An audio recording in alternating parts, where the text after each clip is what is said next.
বাংলাদেশে গত 23 জুন ঘটা করে দলের ৭৫ বছর পূর্তি পালন করেছিলেন আওয়ামী লীগ। সেদিন ঢাকার সোহরাওয়ার্দী উদ্যানে আয়োজিত সমাবেশে নেতাকর্মীদের উপস্থিতি ছিল কানায় কানায় পূর্ণ।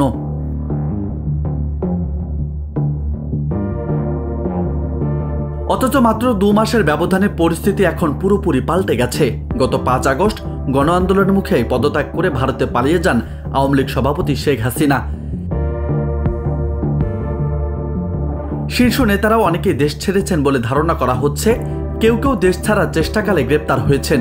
এর বাইরে নেতাদের মধ্যে এখনো যারা দেশে অবস্থান করছেন তাদের সবাই আত্মগোপন করেছেন।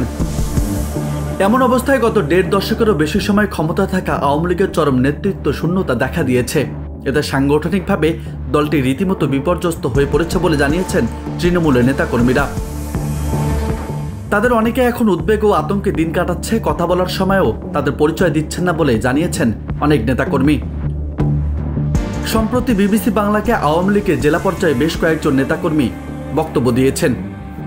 তাদের মধ্যে একজন বলেন, আমাদের দলের এখন দিশাহারা বিপর্যস্ত অবস্থা হয়ে গেছে।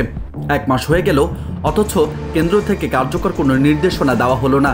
ফোন দিলেও কেউ ধরে না। হামলা মামলা সব মিলিয়ে নেতাকর্মীরা হতাশ হয়ে পড়েছে। পরিস্থিতি এমন পর্যায়ে চলে গেছে যে নেতাকর্মীদের অনেকে রাজনীতি ছেড়ে দেওয়ার কথা ভাবছেন বলে জানান ওই নেতা। অন্যদিকে আওয়ামী লীগের এখনকার যে অবস্থা দেখা যাচ্ছে সেটার জন্য দলের সিনিয়র নেতাদের দায়ী করছেন তৃণমূলের সহকর্মীরা। ফরিদপুরের একজন আওয়ামী লীগ নেতা বলেন, ক্রিম খেলো নেতারা, কোটি টাকা বানাইলো তারা, আর তাদের পাপের শাস্তি ভোগ করতে হইতাছে আমাদের মতো তৃণমূলের নেতাকর্মীদের। এ সময় ক্ষোভ প্রকাশ করেন ফরিদপুরের ওই আওয়ামী লীগ নেতা। নেতাকর্মীদের এমন ভাষ্য নিতান্তই জানান দিচ্ছে কতটা মনোবল হারিয়েছে তারা। ফলে আবার মাথা তুলে দাঁড়ানোটা অনেকটাই কঠিন আওয়ামী লীগের।